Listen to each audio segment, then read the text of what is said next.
All right, everyone, welcome back to the Soccer Talk Lads podcast, the STL pod. Of course, for our addendum episode, we're talking Colorado Rapids today with Riccardo Cominelli. Ricardo, how are you doing today? I'm doing good, Justin. Thank you so much for having me on today. Anytime. I was telling you off before we got started that I feel like we don't get enough of an opportunity to really like dive into Colorado just with where they are in the MLS conversation. But I'm a truther when it comes to that coaching staff and like being able to get more out of less. I feel like I don't know. I like Robin Fraser a lot, but Ricardo, how are you feeling about this team right now as things stand? As things stand right now, I'm feeling very meh. It started very negatively, Yeah, but the last few runs we've had away from home have been really positive. We got 4 points out of six possible. Our first win of the season. I mean, it was against Sporting Kansas City, but at least we're not worse than them. yeah, So that's a good point. feeling a little meh, a little positivity in me ahead of this weekend, but it's gonna be hard. It's gonna be tough. Yeah. So Bradley Cardinal made a point to mention in the press conference last week about how like they're not taking Colorado lightly because they haven't lost a game in the last four matches, and in the past five have an even goal differential. Like I feel like they are, not to say turning a corner, but at least like defensively, it seems like things have really kind of straightened themselves out. If they could find a goal scoring option, it'd be a different story.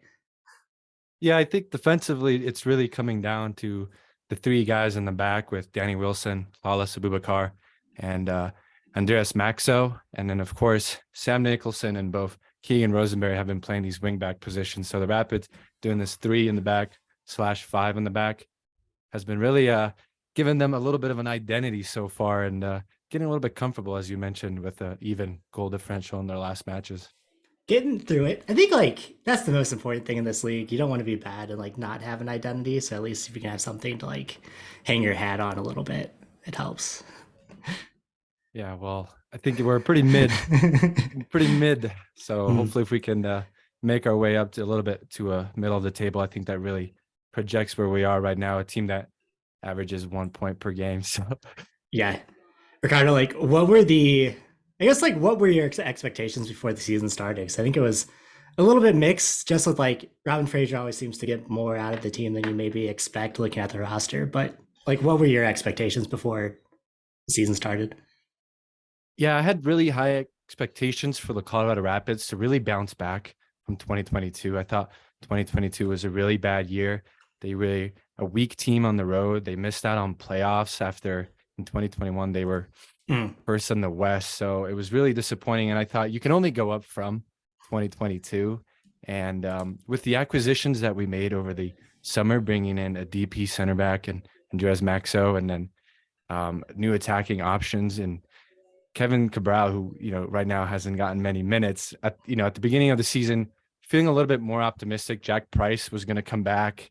Everyone's feeling excited. Diego Rubio had a really good season last season. So you know, I thought the Rapids were really going to go ahead and be a team that can make the playoffs. Maybe if they were going to go ahead and push for a top of the top six push, it Mm. was going to be if they can get the wins away from home. But man, it started really bad. It started worse in 2022. So beginning of the season, I had high expectations. Right now, I've been humbled a little bit to kind of sit back and see where Yeah. this is going. I think when you have to start Darren Yappy, not to say that he's not like MLS quality, but when that's Mhm. your kind of lone striking option for the first game of the year, like that kind of sets the tone, unfortunately. And I was hype about him. I'm not going Yeah. to lie. I thought he was you're right. Starting him the first four matches, after four matches, I asked head coach Robin Fraser if he's feeling any kind of pressure, living up to the expectations. I mean, not we were goalless through four games. So questions were being asked, like, where are those goals coming from? Why is he starting over our DP acquisition? But I see your point. It raises it's some eyebrows. Not very excited when you have 18-year-olds starting at the front line for you. So Yeah. I mean, it's exciting and not exciting at the same time. Like, you love, like, I don't know. I always love seeing Academy kids come up and like play good and like play through. But yeah, maybe not when you like rely on it for goals because Academy kids are going to make mistakes, especially in their first game or so. You mentioned Kevin Cabral. What's his situation right now? Because he hasn't been playing. yeah, a lot of questions asked with, if this was an acquisition by the front office, if it aligned with what was in plan with head coach Robin Fraser's. Mm. And he kind of gives them the last 10 minutes at most of the match. You saw that against Austin, get against LAFC, came on kind of late. And so it kind of, I saw some fans, obviously they're upset at the fact that we're not scoring a lot of goals. Why is someone that, we acquired for a lot of money, who's here on a big paycheck, who's supposed to bring in the goals, why isn't he getting the minutes? Why isn't head coach Robin Fraser giving the minutes? But nothing definitive right now. It's probably tactical. President Padre Smith just went on and said, be patient, give it some time. Things are going to bloom out. But so that's where we're standing right now with Kevin Cabral, being a little bit more patient. And he's competing against Jonathan Lewis and Darren Yappy right now up top. So does it almost say more about Lewis and Yappy that, like, you're keeping him on the bench for, like, except for those handful of minutes at the end of games, really?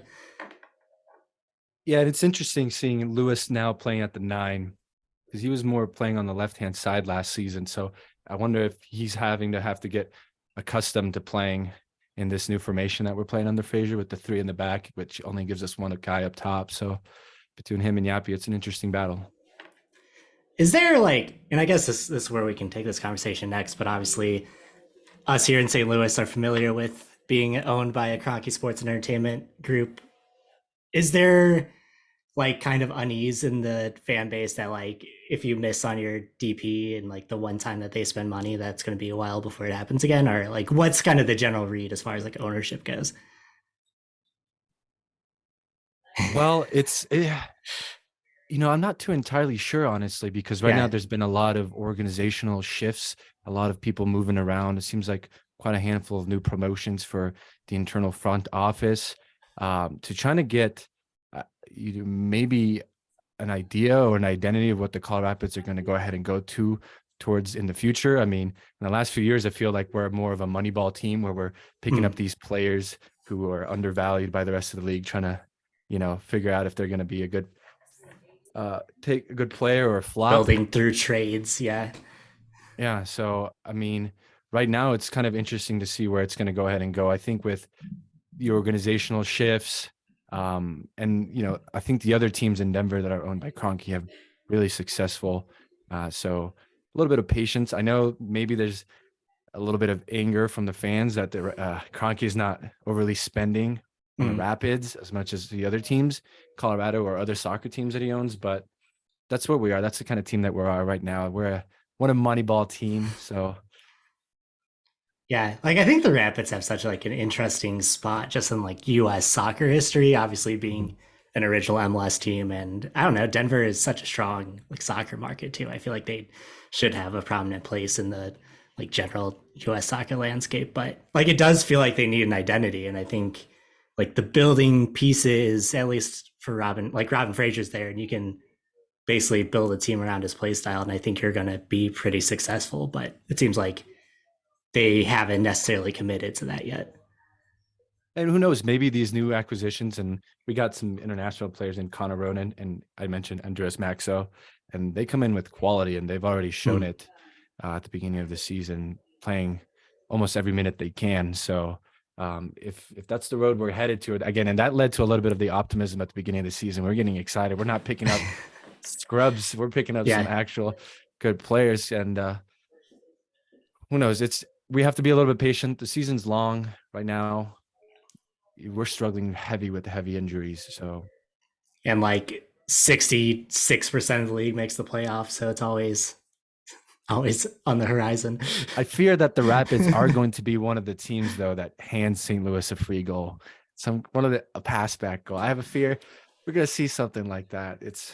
Hopefully they keep our composure, though. Yeah, so that's a good transition. Let's move into kind of how you expect the Rapids to play. So we talked about this a bit on the main pod, and I feel like it's going to be similar to how Minnesota kind of attacked St. Louis, and that they kept everything nice and compressed. They tried to make it so St. Louis can open the game up, and like really made their press kind of ineffective. Like, how do you see Colorado handling if St. Louis comes out like they did against Cincinnati this past weekend, where they're just running at you from the start?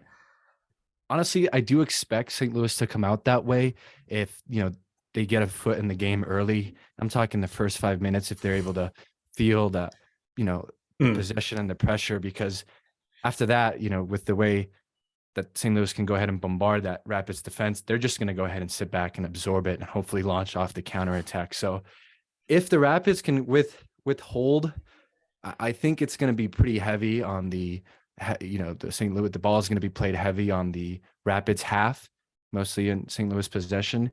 The Rapids can counterattack. I think after 60 minutes, when it's the altitude and the lower oxygen levels play into effect a little bit on the tired legs, that's when I think the game's going to open up a little bit more, and the Rapids can actually maybe capitalize if they bring in the right players, like a late Barrios substitution or another pacey player, either Yappy or Lewis, and really catch up maybe one of those tired St. Louis defender legs. But it's going to be hard. The Rapids are most likely going to do what they did against Austin and LFC, and as I mentioned, just absorb it. So they're just probably going to absorb and counterattack as much as they can. Yeah, it'll be a tough test. St. Louis has the U.S. Open Cup game on Tuesday, so it's kind of a quick turnaround for playing this game in Colorado and playing the U.S. Open Cup game. And it's kind of I look at these teams like with Colorado, with Minnesota, like these teams that can just like, not to say hunker down, but they can, absorb a lot of pressure through their center backs, especially. And like, I feel like that's a little bit of their kryptonite, just with having to control more of the ball than they would maybe want to. So I think it's going to be actually a pretty interesting game. I'm really excited actually for your U.S. Open Cup matchup against Union Omaha. I have a Northern Colorado Hailstorm team. Shout out to nice. that USL League One team here. And Union Omaha fans are great. So I know how much this competition means to them. So I think St. Louis fans are going to absolutely love this competition going forward as well. Yeah, US Open Cup. I love it. Some of my favorite soccer, honestly.